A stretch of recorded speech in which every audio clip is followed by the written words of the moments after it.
السلام عليكم ورحمة الله وبركاته. بسم الله الرحمن الرحيم. الحمد لله والصلاة والسلام على رسول الله. Jazakallahu khairan for brothers and sisters tuning in to one of our, I think it's our third talk for Hype Week.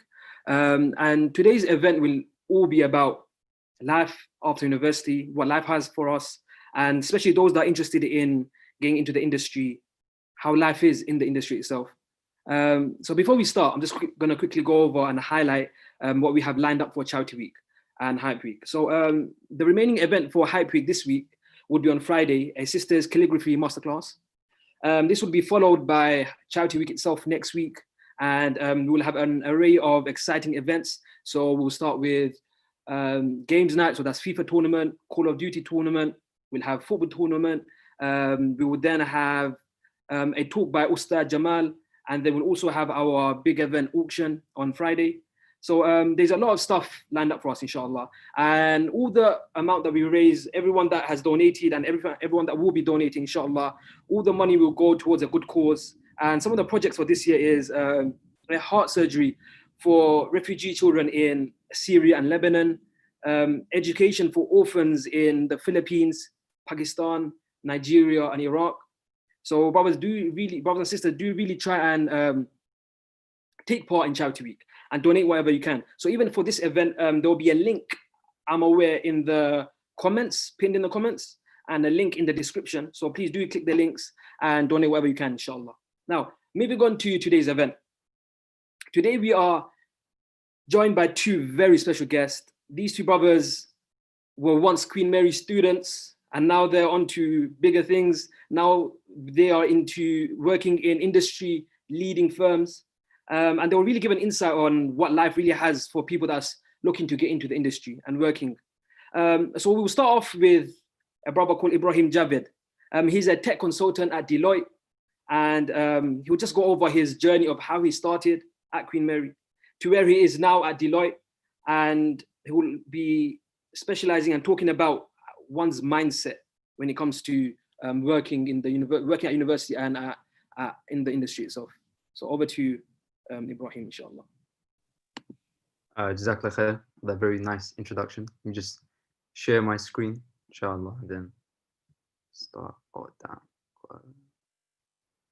Give me 1 second. I'm gonna have to jump off and jump on just because of settings on Zoom and stuff. Give me 2 seconds, inshallah. That's fine. No worries, inshallah.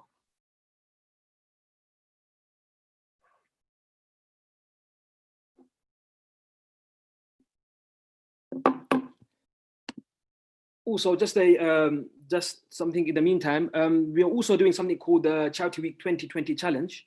The Charity Week 2020 Challenge is basically where you can do any challenge that you want, just add the number 20 in it. So for example, there's someone said they're going to do the milkshake challenge. So they're going to drink a milkshake with 20 ingredients for charity. Someone said they're going to be doing 20 push-ups for 20 days. So whatever challenge you want to do, please do try to take part. It's simple. Just make your donation page and start raising money and just do whatever challenge you want, inshallah. Over to Ibrahim again. Assalamu alaikum. Yeah, apologies, technical difficulty. Just got some slides prepared, inshallah.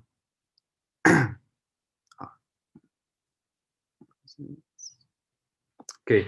Bismillah wa salatu wa salam ala rasulillah sallallahu alayhi wa sallam wa sahbihi ajma'in. Assalamu alaikum wa rahmatullahi wa barakatuh. First of all, jazakallah khair to Farhan and QM ISOC for bringing me down. Honestly, it's a privilege and an honor to speak to current Queen Mary students, and hopefully, inshallah, you can take some benefit from here today. I learned from some of the mistakes I've made through my career, inshallah, as well as some of the successes. But before jumping into the bulk of the talk, I think it's important to speak about the things I'm not going to speak about. So I'm not going to speak too much about myself, or my journey to Deloitte. Maybe we can cover that in the Q&A. But for this talk, I don't think it's that necessary, partly because my journey is somewhat uninteresting, and there's far greater people out there that have achieved far more and gone on to achieve greater things and overcome many difficulties. So I'm not going to speak too much about myself. Secondly, I'm not going to speak too much about what I do on a day-to-day at Deloitte. Again, maybe we can cover that in the Q&A, inshallah. Or tech consulting or software development and stuff like this, partly because, again, I'd probably bore you guys to death with what I do on a daily basis. But also because, again, there's far greater people out there that explain these things more succinctly. And I've compiled a list of resources that I can share with QM ISOC later on to share with you guys, inshallah. So you guys are probably wondering, why did QM ISOC bring this guy down then? What is he going to speak about? Yeah. Now, when I was planning this talk and I was given told I can prepare a talk for 10 to 15 minutes, I was thinking back to my time at university when I was in your place, and what would I find most useful? The advice I would find most useful with the knowledge and the experience that I have now. And what I settled on was to speak about mindsets, because mindsets are what make or break a person. Yeah. And I'll mention a few tips here and there, some advice from some of the stuff that I've done at work and in general life experiences. But before jumping into the talk, I obviously need to introduce myself just so that you guys have some reassurance that I know what I'm talking about. So my name is Ibrahim Javed, as Farhan mentioned. I'm a tech consultant at Deloitte. Alhamdulillah, I've been working there for 3 years. And I've gained a little bit of experience. But outside of work, I'm the founder of Dean Developers.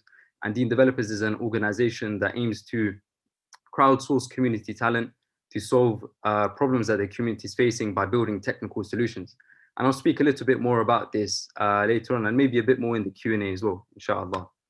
But to kick it off, I want to first discuss the mindsets you should have before work life, i.e. when you're in final year university or applying to internships and stuff like this, right? Before jumping into the travesty that is working life. And the first thing is having tawakkul in Allah subhanahu wa ta'ala. Now, this is a lot easier said than done, right? But I've been in your position where you're in final year university, you're worrying about coursework, you're worried about exams, you're potentially working to support family.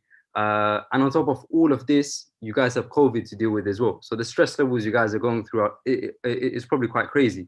And in this climate, you're applying for graduate schemes, you're applying to internships and all of that stuff, right? And after completing application after application, day in, day out, in the night, 2 a.m. at night, you're putting through another application and all you're met with is rejection. In that moment in time, it's very easy to feel down and feel disheartened in the fact that, you know what, I put in so much time and effort and Allah subhanahu wa ta'ala is not providing me with the successes. And in this moment in time, it's very easy to just say, you know what, I'm going to call it quits. I'm going to carry on with university. I'm going to focus on my studies. Inshallah, I'll get that first. I'll get that 2-1. And then sometime next year, when I find the time, I'll end up applying for graduate schemes and internships again. Yeah. But to me, this mindset doesn't make sense. So have tawakkul in Allah subhanahu wa ta'ala, have sabr, soldier through. I know rejections are painful and they hurt the heart, but work through it, inshallah, and you'll see the fruits of your labor further down the line, inshallah. And the next mindset is to understand that rizq is from Allah subhanahu wa ta'ala. And this is linked to the previous concept and the previous mindset I spoke about. But I want to speak about this in a particular scenario, and there's a reason why I mentioned this, right? So if I was to explain a scenario to you guys, yeah, where you're in your final year university, you're applying for graduate schemes, you come across a really good role, yeah, a really good company, a reputable company that you know of is well respected, the pay is banging, the job experience, the experiences you're going to have is absolutely amazing, but it turns out the job is at a bank, yeah, or as a software development role at an alcohol company, or as a software development role at a company that's not in line with our Islamic principles. Our nafs tells us that, you know what, just apply for the job, yeah. And I've been in this situation before. Plenty of brothers and sisters have been in the position before as well, where you apply for the job and you say, you know what, I'm doing it for the experience, yeah. If I get it, inshallah, then I'll reject it, yeah. But I'm doing it for the experience. But what happens is that when you end up getting that role and they say, yep, you know what, you've got the role, when money's dangling in front of you with, and you've got all these rejections that you're getting from other firms, it's very difficult to say no to that job role. So I would say my advice would be cut off at the root. Don't apply to these things, because in this dunya, what's important to remember when you're in the working world and when you're applying for jobs as well, is that it's not about how much money you earn. It's about how you earn it. Halal income is far more important and valuable than haram income. And we all know the implications of earning haram income. I don't need to go into that. So yeah, understand that rizq is from Allah subhanahu wa ta'ala. And to cut it short, don't apply to haram jobs. Apply to jobs that are in line with our Islamic principles, and don't put yourself in a position where it's difficult for you to say no when 40, 50, 60K is dangled in front of you. And yeah, so this is the bulk of the talk that I wanted to speak about actually. Mindsets to have during the during work life. And for you guys, I know you're not working right now, but this advice, I think it would be quite valuable when you do end up start working. So in the back of your mind, you start remembering that random brother who gave a talk at Queen Mary, he mentioned these things, yeah? And hopefully, inshallah, it will help you, guide you through the working life. First thing is embrace your values, yeah? Now, when I was at Queen Mary, I lived in a bubble, yeah? You look to your right, you look to your left, you see Muslims, you see brothers with beards, you see sisters with hijab and abaya, you see all of this amazing stuff, and the community at Queen Mary is absolutely amazing, but it's a bubble, yeah? As soon as you graduate from Queen Mary and you jump into the working life, you realize life isn't like this. There's not brothers telling you to come and pray salah. There's not brothers stopping you from doing haram, or sisters in that fact. You don't have that safety net in that sense, right? When you jump into the working world, you're surrounded by non-Muslims, yeah?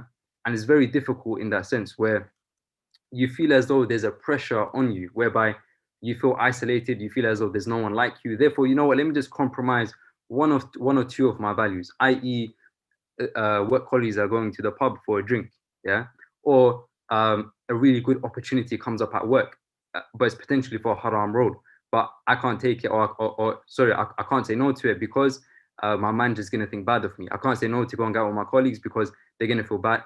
They're gonna think bad of me. Stay true to your values and understand that even though you are in the working world, we are still Muslims at the end of the day, yeah. And I know right now at university, you're probably thinking, subhanAllah, someone offers me this role or someone tells me to go to the pub, I'd probably say no. But in the grand scheme of things, when you're surrounded by 20 or 30 people on a project and everyone's going to one place and you're the only one saying no, you might think that, you know, it affects your promotion, it might affect the way people perceive you, but understand that in the working place, people are a lot more accepting of the fact that, you know what, you're Muslim and there's certain values that you abide by. And they trust you and they'd respect you more if you embrace your values, essentially, right?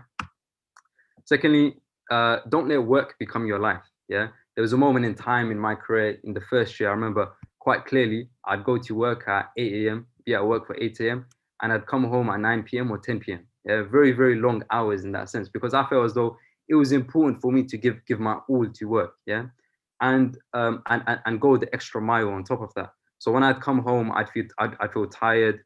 I'd watch a bit of TV, spend a bit of time with family, pray, and then go to bed. And then the next day would be the same, and then the next day would be the same, and then the next day would be the same. But as Muslims, this isn't the life that we should aspire to have, right? Work should not be our only aspiration in life. So don't let work dictate the way that you live your life. Yeah.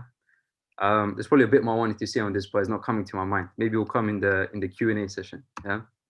Now this next part, you're probably thinking, why is TV shows on the screen, right? There's an analogy that I want to explain to you guys that explains this next mindset quite clearly, and it's quite personal to me, right?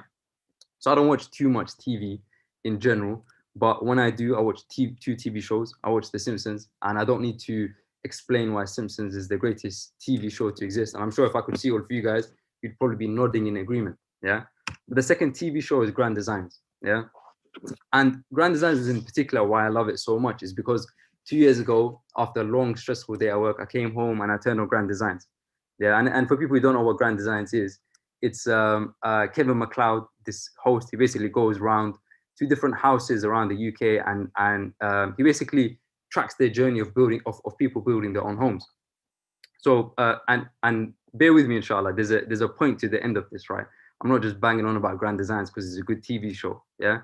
So Kevin MacLeod goes and visits this community on the outskirts of Birmingham, and he speaks to them. And what they've basically done is that they've made a deal with the council, whereby they have to they get to pay minimal rent for the rest of on the land that they're living on, as long as they build their own homes. Yeah. So Kevin MacLeod, he tracks the journey, tracks the process. They end up building their own homes. And at the end of the episode, you see the houses, and the houses are okay, right? They built them with their own hands.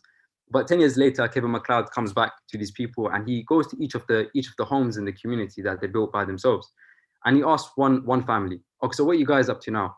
One person says that she's a nurse, goes to the next house. The next guy says he's doing some kind of social work for the community. Then Kevin MacLeod goes to the next house. And that house also has people who are embedded in community work at that moment in time, right? So Kevin MacLeod is baffled, he's confused.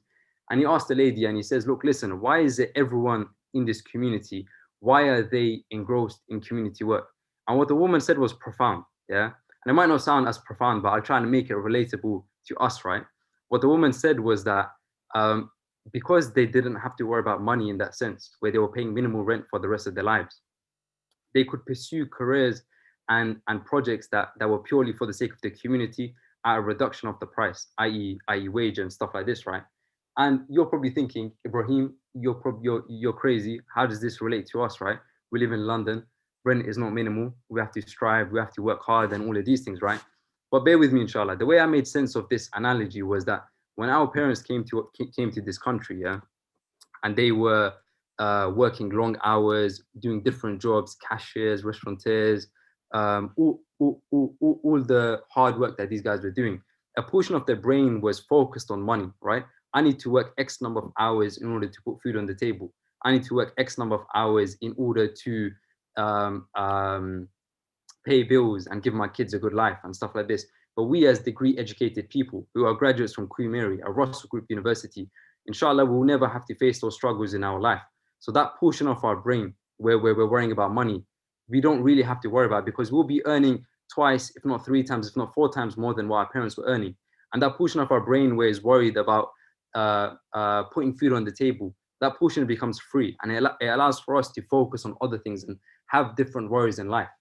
And those worries that I think that we should worry on is doing more for the community. Yeah, so it was a whole circle that I went around to come to this point, but hopefully it made sense, inshallah, in that regard. But doing more for the community.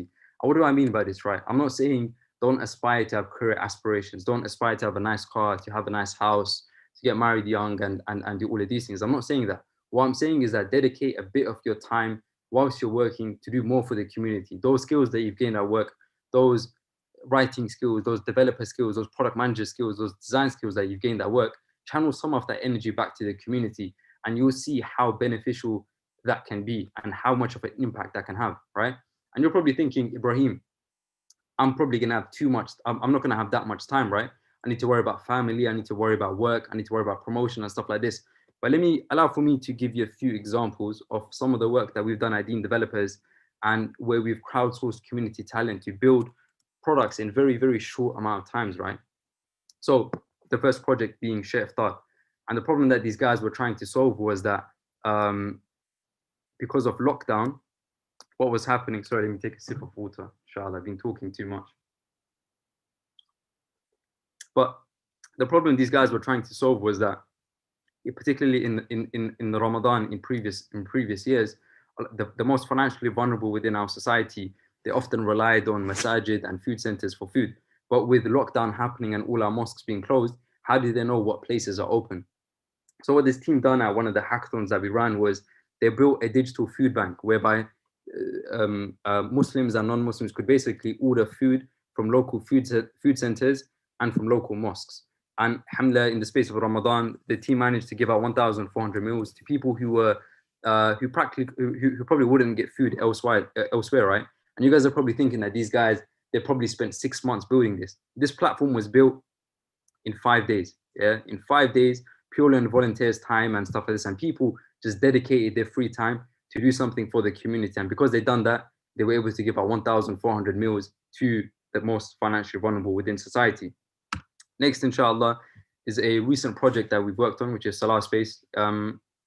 And again, the problem that was there was that when Boris Johnson announced that lockdown was opening, mosques had no way of controlling capacity when it came to Friday prayers and general salah and stuff like this, right? We know how Muslims are when it comes to Jummah. 1,000 people turn up at the mosque 5 minutes before the khutbah, and it's basically like a stampede. And with COVID and social distancing in place, this is not something that that would work, right? So we got a team together, and alhamdulillah, they ended up building Salah Space, which was a platform for people to book prayer spaces at the local mosque. And alhamdulillah, to date, we've got 50,000 active users on Salah Space, making weekly bookings for Jummah and stuff like this, right? And again, you're probably thinking, Ibrahim, this probably took a couple months to build, right? But again, it took a lot of hard work. Don't get me wrong, yeah. But it only took us 2 weeks to build this platform. So brothers who are working at some of the best tech firms and stuff like this, they ended up channeling their energy into something that was for the community. And because of them, and because of their hard work and the time that they put into this, they were able to allow for 50,000 people to read Jummah in a safe and secure manner. Yeah. So conclusion is that it doesn't take a lot of time to do good for the community. Channel those skills that you've gained at work, and even now, to be honest, the skills that you're gaining whilst at university, those writing skills. It doesn't necessarily have to be tech skills, but those writing skills, those management skills, and all of those things, you can channel that energy for the community. And it all leads to one thing, right? Why do we do this? Why are we so engrossed in the community? And why should we have higher aspirations than ourselves? Yeah. Why should we as an individual worry about the community? Yeah. I have my own problems to deal with, but it comes down to leaving a legacy. Yeah. For us, this life is short. Yeah. This life is short. And for us, we want to maximize our time here. And what we want is that we want numerous projects of Sadaqah Jariyah to be for us. And Sadaqah Jariyah isn't just in terms of giving money, right? Building a well here, building an orphanage here, and all of those things. That stuff is amazing to do, and continue doing that, i.e. with charity work, charity week and stuff like this. But using your skills for the benefit of the community, the impact you can have is far greater.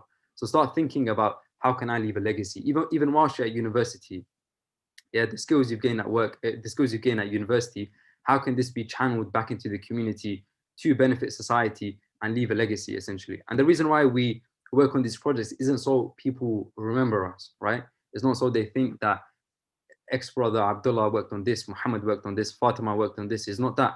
The reason why we do this is because when we pass away, people will end up forgetting us, yeah?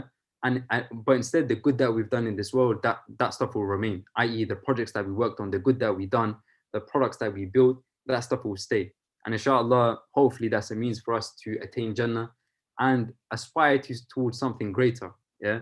What am I trying to say?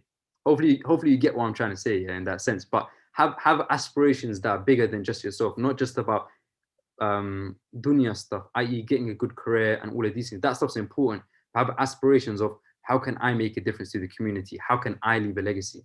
And there's a ayah in the Quran that our beloved Sheikh Ali Hamouda mentioned to us a few months ago, if I'm not mistaken. And it's actually the dua of Ibrahim alayhi salam, Khalilullah, yeah? And he says, and grant me an honor of reputation among later generations. Now, if the prophets, someone like Khalilullah, Ibrahim alayhi salam, is worried about legacy and worried about honor of reputation among later generations, then who are we to not worry about these things? So yeah, think about things that are far greater than yourselves. Don't just think about careers and stuff. And I know I'm saying this at a time when you're probably in final year university, or you're in your or you're applying for internships and stuff like this, and you're probably thinking, how does this relate to me right now? But it might not relate to you right now. But I'm hoping, inshallah, a few years down the line, when you're in working life and when you're progressing in your career, maybe you can remember a few of these points, inshallah, and hopefully it's a source of inspiration for you to give up some of your free time to do khair for the community and make a difference. I thought I was speaking at the end, so I'll put my email address in case anyone has any questions in particular regarding tech and stuff like this in general. But if you guys do want to ping across an email to me to discuss any of these things, how you can get involved with tech projects, if you're a computer science student or anything like this, inshallah, do ping across an email to me, and then inshallah we can work something out in that regard. It might take some time to reply. I'm going camping tomorrow, so yeah, it might take some time to reply, but inshallah I'll get back to you guys. But yeah, that's the end of my short 20 minutes, I believe. I think I spoke for 20 minutes, which is quite long. But yeah, inshallah, I'm done with my part of the talk, so I'll turn off my camera and pass it back on to Farhan.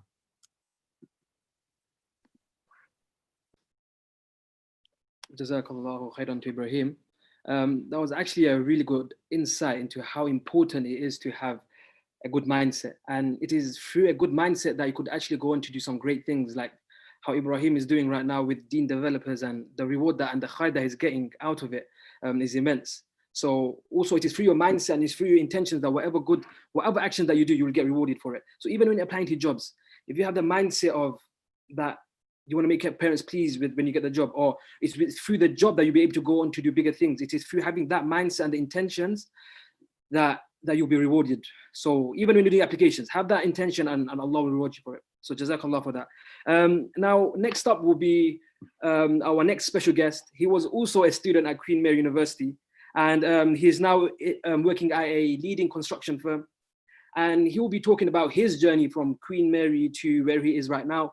And also he'll be giving more practical tips on applications for the people that's applying to spring weeks, people in first year, second year people applying to internships, and third year people that are applying to grad schemes. So over to Tab, inshallah.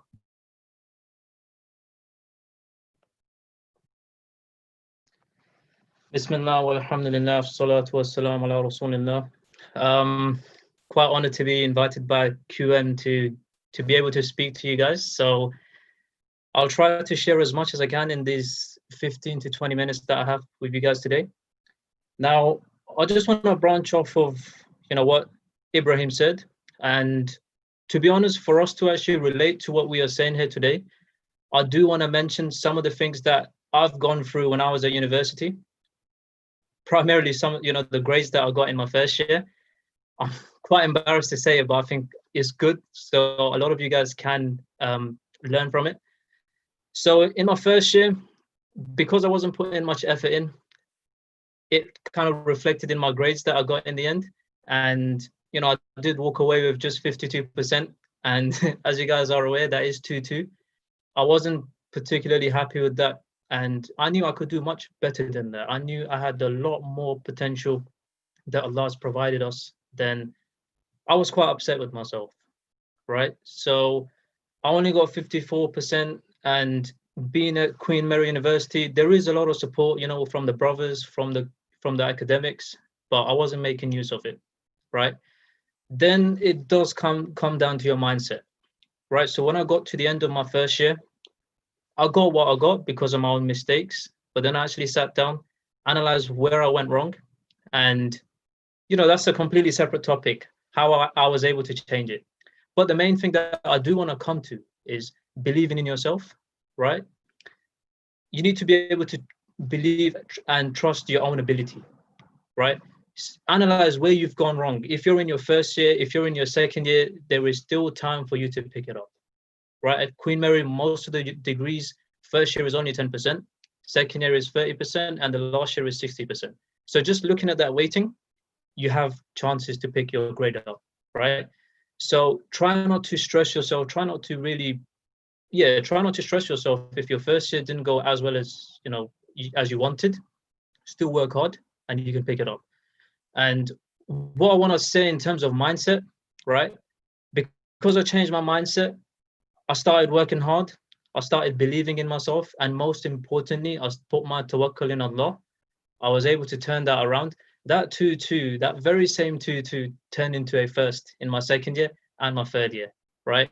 So that's just a bit of hope for all of you. Like, I'm not special. You guys are all probably much smarter than me. So just take that bit of motivation and just tell yourself you can do it.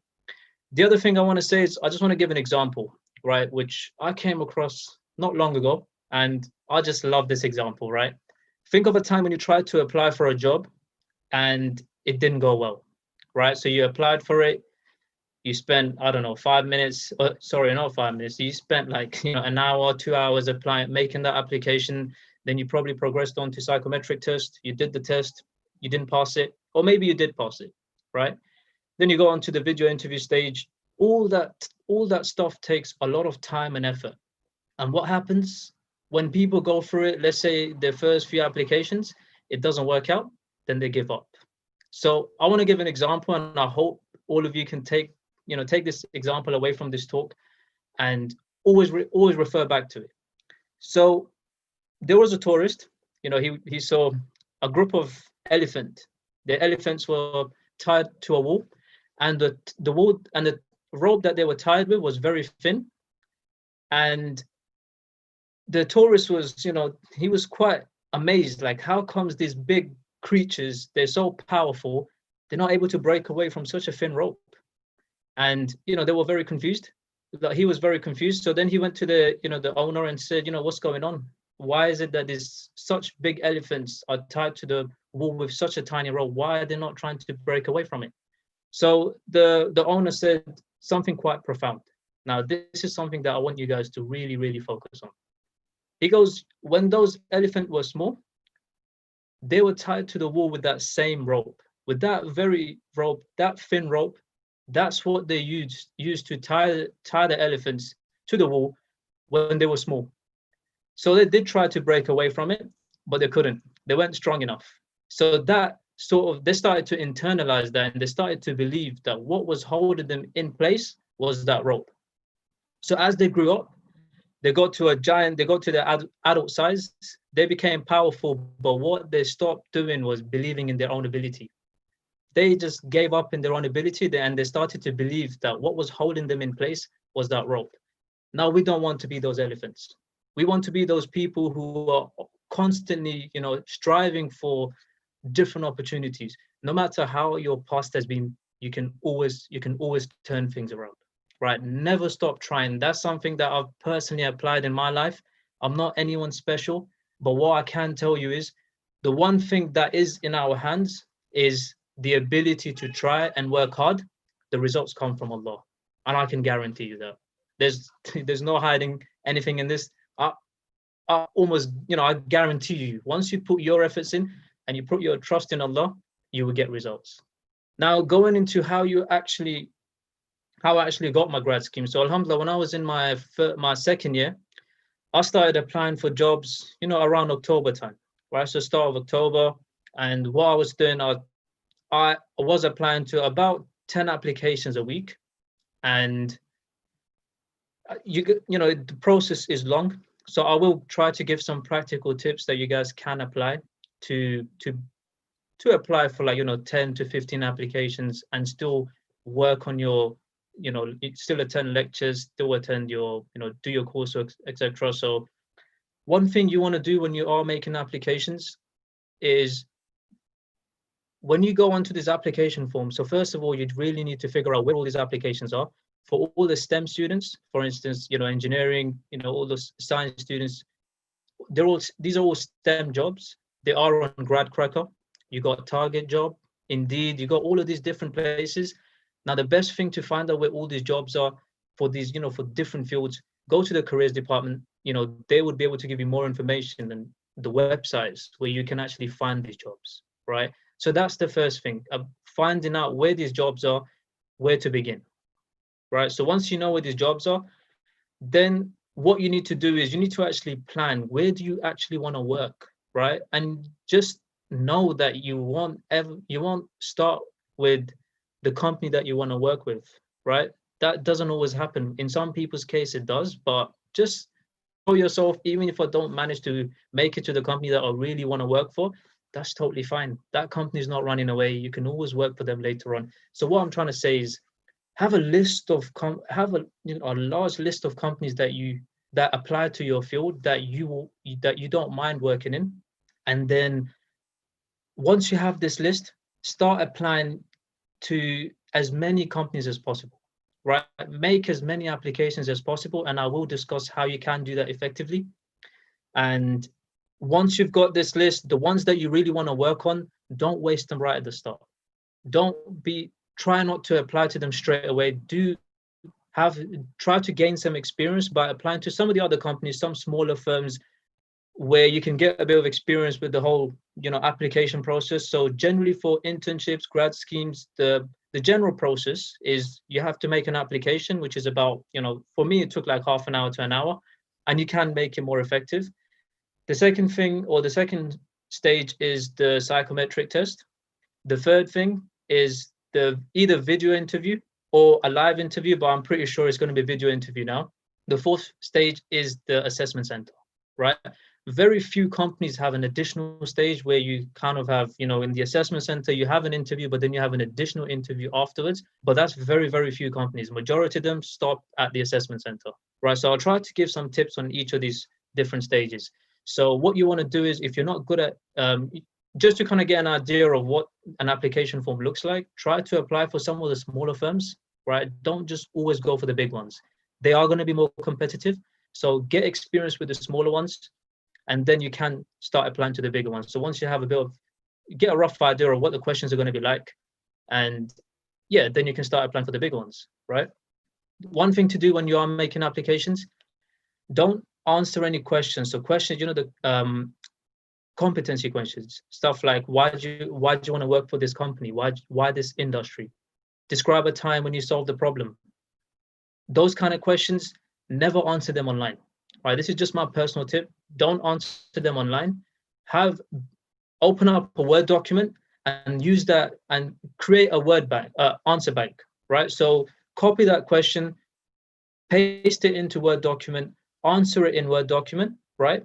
So what that does, you're not going to have any spelling mistakes, because if you do have a spelling mistake, that application that you've just spent an hour on will get rejected within minutes, if not that same evening, and nobody has seen it yet. Right, so you don't want to be in a situation where you've spent so much time and it just goes to waste like that. So that's one thing, right? So do it in a Word document. Make sure there's no spelling errors. Paste that into the web form. That ensures that you don't have any spelling mistakes. The other very big advantage of that is save that. Copy all the questions that you see on the web page, on the form, paste them onto a Word document, answer them there, and make sure you keep adding to that question bank. Right, you would notice a lot of applications have the same questions over and over again, and all you have to do is change the company name, and this will save you a lot of time. So definitely do this, right? So that's one thing. Now, in terms of how to actually answer those questions, and I think the best example I can give for this is, you can see sample answers online, right? You would see, you know, on Target Job, there's a lot of other websites online. You can actually, even if you just type in, you know, why work for, I don't know, Rolls-Royce or something like that, see what sort of answers other people have written. So those people have done really well, or you can see their model answers online. Now, I'm not saying just take your answer from one person, but what you can do, you can look at 10 different answers for that same question, take a bit from each one of them and construct your own answer. That answer would be much better than what you can do just by sitting there and giving it a shot yourself. Right, so definitely do that. Look at model answers online. That's exactly what I did. Alhamdulillah, you know, the answers that I was able to come with something decent in the end, right? And another thing that you want to do so this was for application stage, right? So you make sure you answer your questions on a Word document, and you build your answers based on other people's answers, right? And once you've done that, moving on to the psychometric test. Now, there are some, now this is not particularly my strength, but the only thing I can say is you guys can practice. There are some practice websites where you can actually practice some of the tests. I think it's Assessment Day is one of them. They do charge a small subscription fee, but if it's worth it in the long run, right? So if you can get that, start going through different sort of tests, so you can get an idea of what it's all, you know, what the test looks like. So there's situational judgment, there's numeracy, literacy tests, all of these different ones, you can find them on Assessment Day. Or in my case, what I did was just apply to some of the companies that you don't want to work for, right? This is literally just because you can get to that stage quite easily. To the psychometric test stage, you can get to that quite easily. So what you can do is just make general applications to the companies that you don't want to work for, right? Get to that psychometric test and do it. Do it yourself. Get that experience. So when you do apply to the companies that you really want to work for, now you have experience. Now you can have some sort of, you know, experience of what the test looks like. Now, the other thing you can do is, so just try practice a lot for the psychometric test. Then moving on to the interviews, the biggest tool that I used was LinkedIn, right? You got Glassdoor and you got LinkedIn. So what you can do on Glassdoor is type in, for instance, let's say some of the companies that I was going for, let's just say Rolls-Royce. You can say Rolls-Royce graduate interview questions.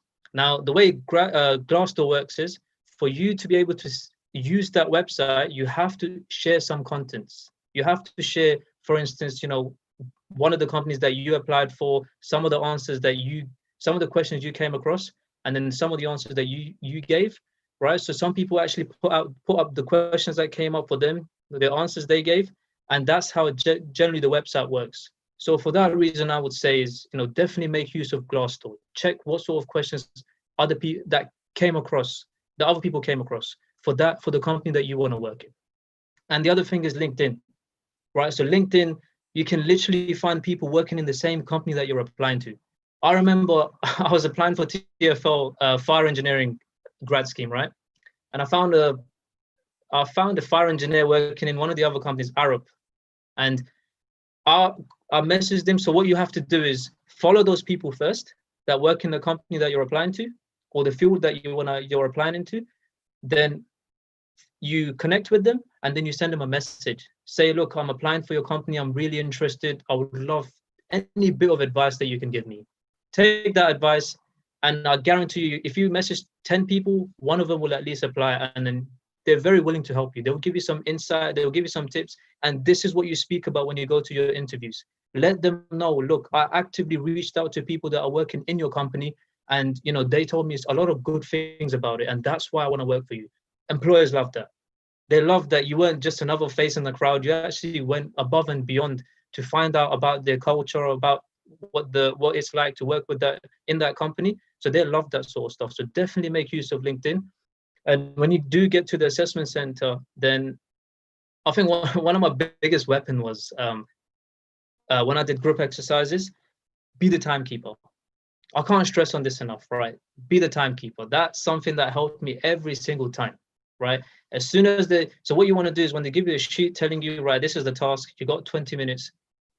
I made sure that I looked at the time, and I made sure I was one of the first ones to speak up afterwards, say, guys, since this is a timed activity or since time is of the essence, would you mind if I keep track of time? Because everyone else is they're under pressure, they'll most certainly agree to it. And that gives you brownie points, right? You're ahead of everyone else now. Now you can relax, but then obviously do have positive input throughout the activity, and you can keep everyone on track, and that puts you further ahead of everyone else. And some of the other things I would highly recommend is, a lot of the assessment centers that I went to, they had presentations. So do kind of work on your presentational skills, or, your public speaking skills. Try work on it, because a lot of the companies that I went to, you were required to do a presentation. And then the other one, so there was presentation, and then the interview, like I mentioned earlier on, LinkedIn is your biggest tool. Trust me, you want to reach out to people actively on LinkedIn and tell them, look, I'm applying to your company. Give me some advice so I can really benefit. So I can really, I can use it in my answers in the interview. And trust me, that goes a long way. And if there's any other questions, please feel free to ask me in the Q&A section. And look forward to answering those questions for you guys. Jazakallah khair for listening.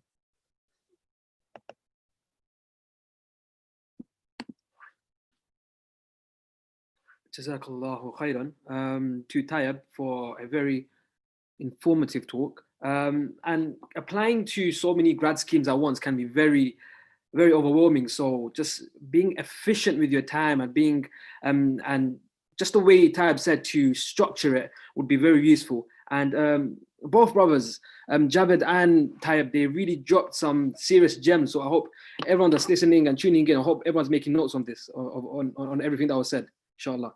We'll swiftly move on to Q&A. So how this works is, I have some questions already sent by some brothers. And I'll check the YouTube live comment right now. And this is just to both of you guys, by the way, Tayyab and Javed. So whoever wants to answer and whoever wants to add to what the other person said. So we'll start off with someone that said that there's a lot of freshers that are tuning in right now, and they just joined Queen Mary. So they have a lot of things to worry about. Queen Mary, studying, getting their way around the campus. So one thing they may not be aware of is spring weeks and applying to jobs, and how crucial it is to always start from the get-go, from year one. some people may not even know what to do after university. So what advice would you guys give to the freshers that joined? And if you could you brothers turn the video on, inshallah? So my advice for this year potentially might be controversial, but I would say if you're in first year university, don't worry too much about applying for jobs. Well, like, university is meant to be an experience that you enjoy. Yeah, it's meant to be an experience where you get to meet, you get to network with the people, your horizons get broadened and stuff like this. Yeah.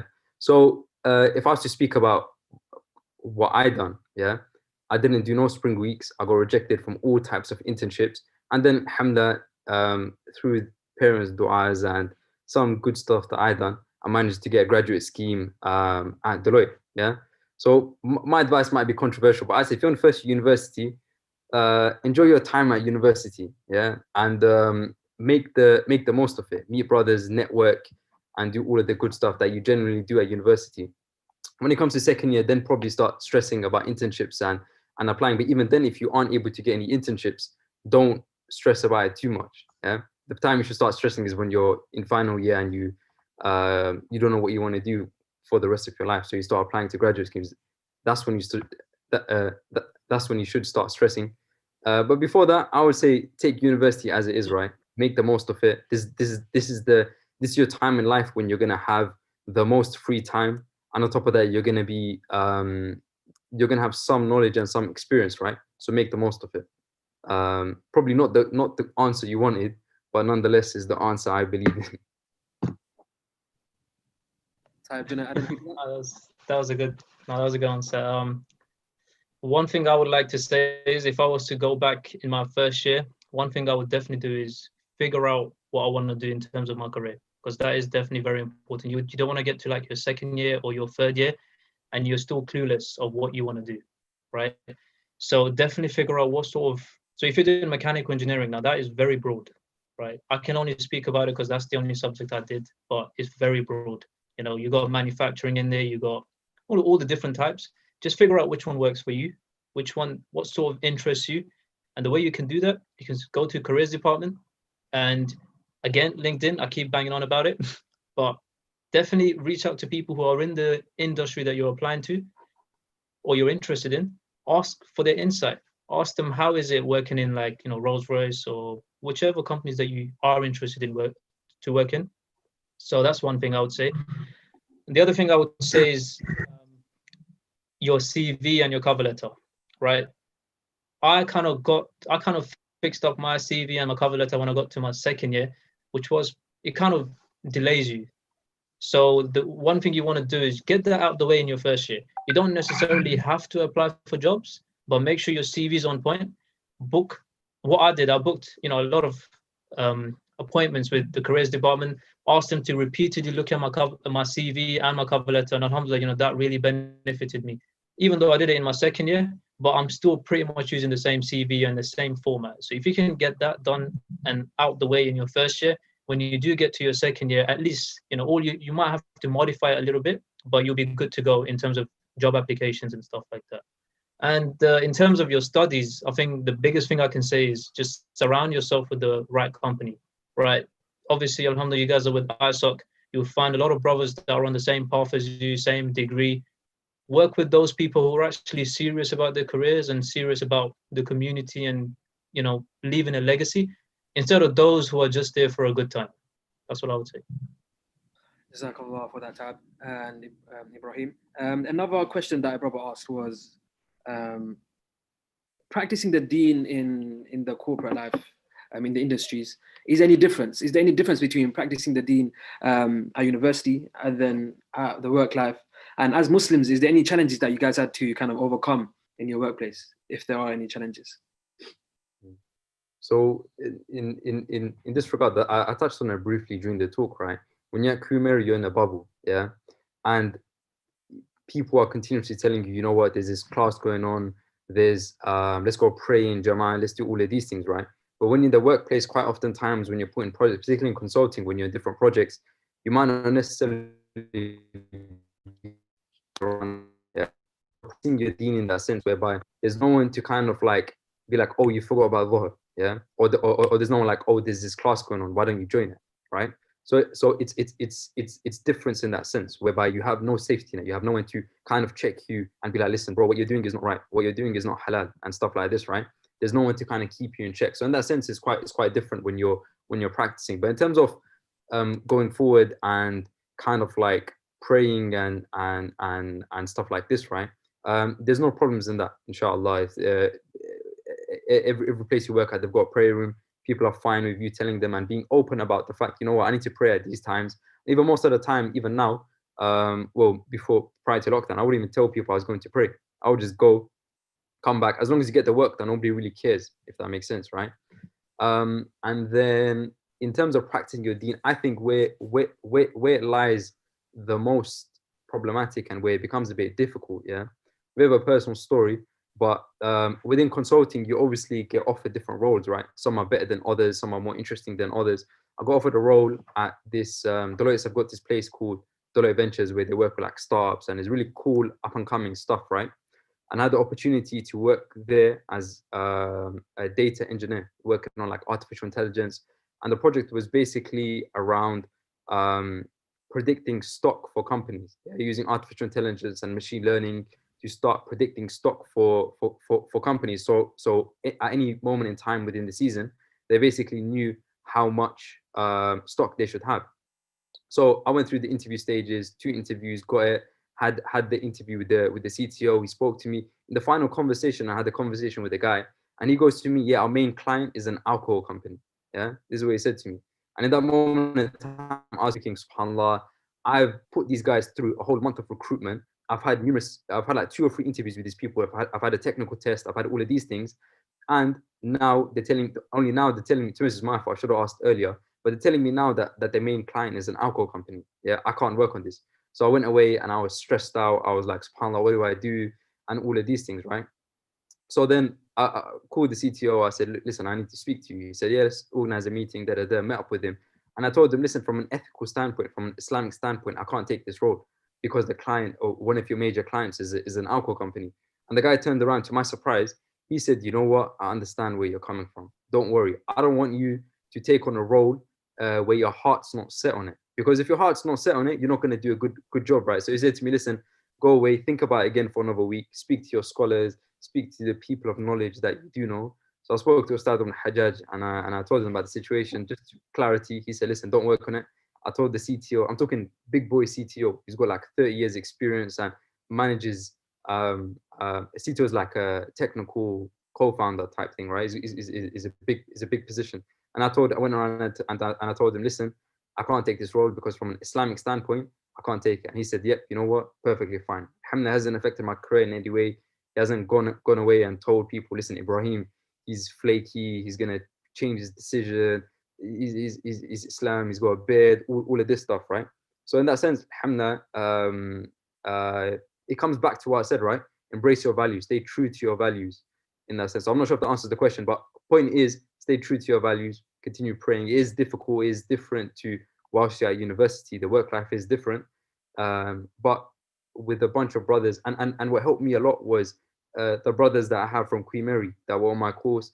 We still met up on a weekly basis. Even now, it's been 3 years. We meet up every Friday, play a bit of football, do other stuff, chill, and all of these things. And that was kind of my escape from work life. So I wasn't going out and searching for friendships at work. Instead, I kept acquaintances with people, cracked jokes with them. I was on good terms with them.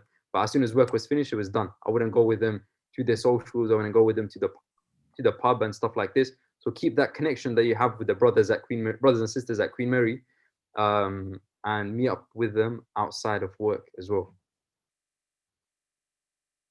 Wow, that was really in depth. Tal, you got anything to add to that? Probably very little, man. Yeah, Ibrahim mentioned a lot there. It's true. When you're at universities, when you're around brothers and sisters, it's completely different. It's very easy to practice your deen, but when you do step into the corporate life, you're there by yourself, right? So what I would say is, right from the very beginning, speak to your manager, speak to your line manager or any supervisor. Just let them know, look, I have to pray every day. I'll try my best to keep it within my working hours. I mean, my lunchtime, you can say, if it get, in winter, I have to it's kind of at some awkward times, but I'll try to keep it within my lunch times and my, my breaks. So it has very little impact on my work, right? And they're very understanding. That's one thing, you have to tell yourself is make sure you speak about it. Because a lot of people, they feel shy. They say, oh, what would they think? Maybe they don't allow it in here. But trust me, stick to your values, stick to your principles, speak to them, tell them I have to pray. Even for Jummah, say once a week, I have to go pray Jummah as well. And if there's a mosque nearby, trust me, they'll let you go. And for myself, obviously, we work on different sites. We have to do a site setup. Our offices are on site. And I always ask for a prayer room. And never once have they rejected it. So it's very important to stick to your values. And the other thing I would say for me, obviously we're not allowed to shake hands with, the opposite gender. So I had that issue at the start, but again, communication is the main thing. Just let them know. I remember one time I wasn't able to shake hands with one of the colleagues at work. They did go ahead and spoke to the project director about it. They said, I don't know what went wrong. I don't know why he didn't shake hands with me. And then my project director came up to me and he says, look, is there an issue? Is there something that we don't know? And I just explained it. I said, I'm a Muslim. I'm not allowed to do that. And alhamdulillah, they're very understanding. They said, I'm sure there was something like that because, you're such a nice guy. Which I ignore that. But he says, you're such a nice guy. There must be a reason. So the main thing is communication. Just let them know what you have to do right from the beginning. Perfect. Yeah, it all comes down to your morals. And what you do in the work life, and it really does test you. And it's all about, how you said that in the ISOC, you're in a bubble with so many good brothers around you and sisters around you. And when you go to the work life, you're kind of by yourself. You may not find that. So it's about just going back to your morals and your principles. One last question before we end it is your work-life balance. How is your work-life balance? Balancing work, how big is your workload, firstly? And how do you balance it with your social life and your extra stuff that you do outside of university, work life? Dave, do you want to go first? After you, man. We'll keep that. I speak too much in it, so but I'll try and keep it short, right? So like I mentioned, right, in my first year at work, I was under the impression that I need to impress these people. Yeah, as a Muslim from East London, I need to impress these Oxbridge and these and all of these people, right? So I was working crazy hours. I was working from 8 a.m. to 10 p.m., 11 p.m. and all stuff like this, right? And for me, it was very difficult to figure out that work-life balance in the first year, yeah? And then I'm trying to think of a point when I made the switch, but I can't remember when the switch was in that sense. But I remember quite clearly there was numerous times I was in the office after 10 p.m. I was thinking, subhanAllah, is this what life is about? Is this what life is going to be until I'm 65 years old, where I have to work for the rest of my life? Yeah. And only when you have this epiphany, yeah, there's a saying that one of our teachers mentioned is in regards to Arabic, right? But he says that I can explain to you the taste of honey, yeah? I can tell you how it melts in your mouth. I can tell you how beautiful it tastes. But only when you taste it yourself do you really understand what I'm talking about. And it's the same in the sense, right? I can explain to you how stressful and how crazy work life is. And when that epiphany happens that, life doesn't have to be like this. Life isn't just about work. That moment when you have that is absolutely beautiful. And that's when you start changing up your working patterns. That's when you start changing up and being like, okay, let me be more productive during working hours. And let me start finding time to do other things outside of work. Yeah. So in general, have I got my journal next to me? I don't, but I keep a bullet journal. Yeah. I keep a bullet journal and I note down everything that I have to do in the day when it comes to work-wise, when it comes to things outside of work, when it comes to commitments, when it comes to meeting brothers. I'm quite regimented in that sense whereby I try to be productive with a lot of my time. Obviously, recently with COVID and that, no one's really that productive because we have too much time, right? But prior to COVID, I had a really good schedule going on whereby I was able to fit in numerous different things. And I think it comes down to your mindset, right? If your mindset is that my aspiration is to progress my career, is to get a promotion in 1 year and not 2 years, is my aspiration to get to get far as quick as possible, yeah? Then the way that your day is going to be purely surrounded by work. But if your mindset is that, work is work, right? Is a means for me to earn my rizq, yeah? And outside of work, that's when I want to do the things that make me happy. That's when I want to do the things that bring me joy. That's when I want to do the things that has an impact and creates a legacy for myself. That's when it's valuable, right? because I maybe this is teetering off the topic slightly, the question that's asked here, but I would say that your day does not begin when work starts. Your day begins when work ends. Yeah, because we can be tired after work, right? After doing a 9 to 6 or 8 to 6, whatever it may be. Because there's times when you have to work hard at work, right? There's times when I've had to work weekends because I've got a software development role currently at Deloitte. And obviously need to do some coding stuff on the weekend with tight deadlines and stuff like that. There's times when you have to do that, right? And that's perfectly fine. Be the best that you can be at work. But it's when work is over, right? When that 6 p.m. hits, when that 5 p.m. hits, when that 7 p.m. hits, whenever you finish work, that's when your day really begins. And that's when you can start making the most of your day. Because if you just, after work, if obviously now with COVID, after work, if you sit down and you're like, you know what, I want to rest, I'm tired, then we do this, then your day is just going to be spent watching TV and not doing much. But to cut the story short, it's all about mindset. Yeah, I bang on a lot about mindsets, but have the right mindset, and naturally your day will your day will reflect that. Yep, completely agree with that. So one thing I would say is that is very important. Learn to switch off when you finish work. So when I first started, same like Ibrahim, I was like, I need to, impress everyone. I need to impress my manager. I think what it comes down to is the quality of your work as well, and not quantity. As a graduate, you need to understand that you're someone who's still learning. You're not naturally going to know everything. So what you can do is just take on tasks that you're able to do, and don't just take on everything. Because at the start, I was just taking on everything I could just so I could impress them. But you know what? I was just overworking myself, and that's just not sustainable. So one thing you need to understand is, as a graduate, as an intern, you have that flexibility to be able to say no and just say, look, let me finish my task that I'm doing currently. Then if I can get that done in time, I'll definitely come back to you and we can do, I can help you on the other one. Say no, that's one thing. And another thing I was doing when I started was I wasn't taking my lunch break. Imagine getting through the whole day, no lunch break. It's tiring. You're not going to be able to go on like that for too long. So make sure you do take your lunch break. If it's an hour, take an hour. And if you want to impress them, do it through your work and not with the quantity of work. Because if you take on too much work, the quality may be, compromised in all the tasks you do. So that's just one thing to take away from it. Just make sure you only take on what you can do and learn to switch off. So when you get there by 8 o'clock in the morning or 9 o'clock and you finish at 5, once you walk away from site, what I used to do, I just used to put my phone in my bag. So my work phone always goes in my bag. So when they message me or when I get anything, I don't look at it until I go back to work in the morning again. So learn to switch off. That's something that really helps me in my work-life balance. And one thing I would say is, as you guys would understand, make sure you know what you want to achieve in life. Make sure you know what your vision is in life.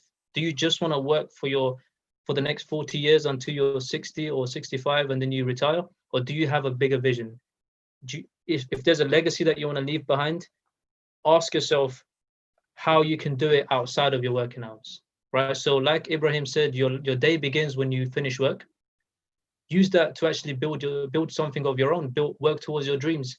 That's something that I would definitely recommend all of you here. Don't keep work the only thing in your life. Do have some other projects on the side to keep yourself occupied and to work towards your vision and your life goal.